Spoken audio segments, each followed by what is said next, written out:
So all the books, including the film you produced for PBS, Right. what is it? What is the take home that you want Muslims and people of other religions to take with them? I'm so glad that you asked the question about what not just Muslims, but people of all faiths and no faith can take away from this work. Because at the end of the day, the message that I'm here to advocate really is universal. It goes way beyond Islam. And that message is moral courage. Now, moral courage is a phrase that Robert F. Kennedy popularized a generation or two ago. And he described it as the willingness to speak truth to the powerful people in your community for the sake of a good that is even more beneficial than just for your community.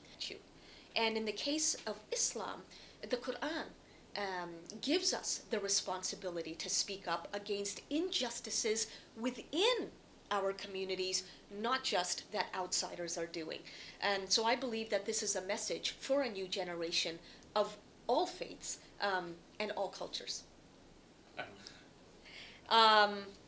And more than that, you know, this is a book that isn't just making an argument, it is helping to give you the tools, the lessons, to take a journey towards integrity.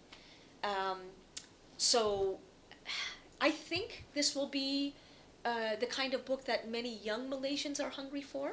I say this because even on my Twitter feed, I have received, I would say 90% warm reception and, you know, intense support from Malaysians. And so clearly, again, in this country, there is the desire for faith and freedom. And I hope that this book will give you the non-violent, you know, armament with which to speak your truth to your community. So once again, this is not an isolated incident in which particularly courageous individuals in Yogyakarta did something that nobody else can do. I mean, they were especially courageous, you know, throwing their bodies on top of mine.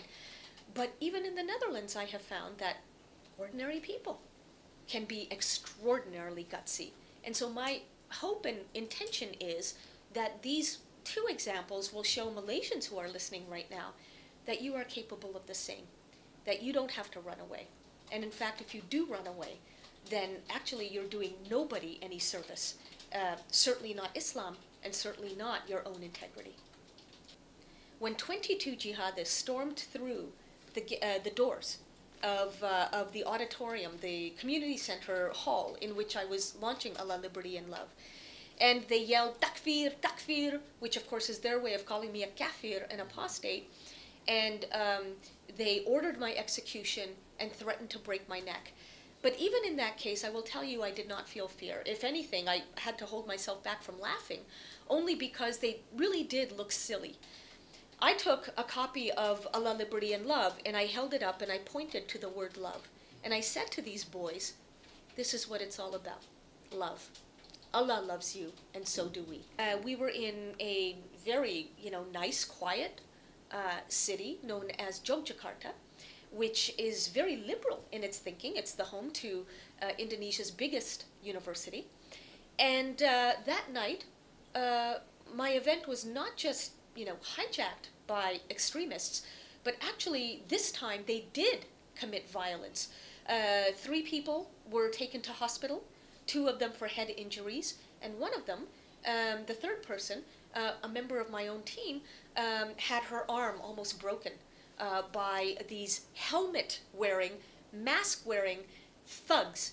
Really, they were nothing but gangsters. They didn't even pretend to be religious. There was no shouting of Allahu Akbar this time. They rammed their motorbikes through the security gates, and 3 seconds later, we have this on video, they were, you know, swinging their iron bars and smashing everything in sight. The reason I was not hit is that extraordinary courage was shown by several of the citizens who were there that night, who immediately threw their bodies over mine and hid me from the extremists. And it's amazing. You know, they knew that they would be the first people to be killed if these extremists caught wind of the fact that they were protecting me.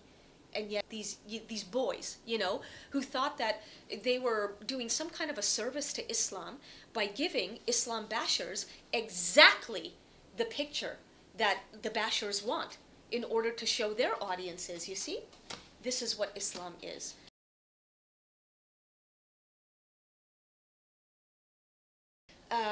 The police chief of Jakarta tweeted out the name of this hotel.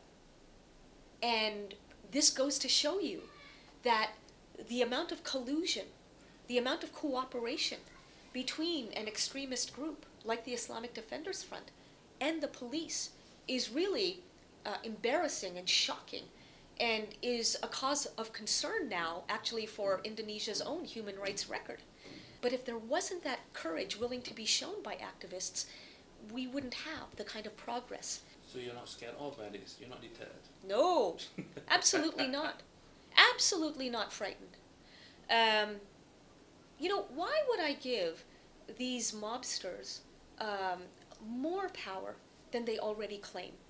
I refuse to cower in front of them. For example, Gandhi. Now, we know Gandhi mostly because, you know, he stood up against British imperialism. Okay, lovely. But what we tend not to think about is that he also stood up to Hindu fanaticism.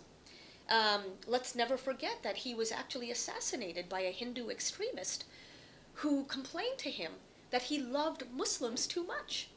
The point is that Gandhi spoke truth to those in his own community who would want to replace one ugly dogma, imperialism, from the British, with another ugly dogma, namely religious imperialism from the Hindu faith. But there's also a wonderful story that I tell in Allah, Liberty and Love about Islam's own Gandhi. Do we Muslims even know that Islam had its own Gandhi? And his name was Abdul Ghaffar Khan. He lived at the same time as Gandhi in what today is Pakistan, what at the time was still India. And even before Ghaffar Khan came to know of Gandhi, he advocated women's equality. He stood for nonviolent resistance to imperialism. He also very much demonstrated for Muslim-Hindu unity.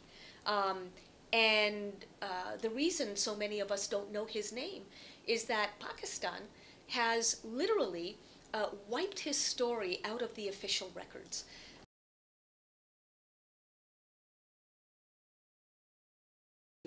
And that word, afraid or fear, kept popping up over the next 10 years as I embarked on a book tour that really became a global conversation. And this word fear has therefore become the reason to write the new book, Allah, Liberty and Love, in which I am helping younger Muslims overcome the fear of being true to themselves and to the God who made them. And so, unlike the previous book, this one does not argue why should we risk our reputations for igniting a reform within Muslim behavior. This one argues, how can we do this? And this is what brings me to Malaysia, where the previous book is officially banned, but as I sit here and speak right now to you, even though my public events have been canceled by the organizers because of security fears, there's the word again, and even though I hear that many of the bookstores are no longer carrying my new book, as I sit here, so far, Allah, Liberty and Love is not officially banned. So I hope that we can keep it that way and have a very vibrant conversation before it does get censored. If I may ask on a lighter note, what makes you include a special guide on how to prepare chai tea? Yes, the recipe for chai tea at the very end of the book. Because you see, U.S. civil rights activists also recognized that it's not just about big ideas and about weighty principles, this is also about having fun and supporting one another. And even in the course of writing my book, whenever I had a particular dilemma that I had to navigate, how do I say this, or should I be pushing that point, I invited friends and colleagues over for chai tea. And over this recipe of chai tea, we would have great conversations, and they would usually actually help me resolve, my dilemmas. So I'd like to believe that everything is made just a little bit lighter and a little bit sweeter through chai tea. MalaysiaKini.com. Malaysia Kini. For the Malaysia Kini.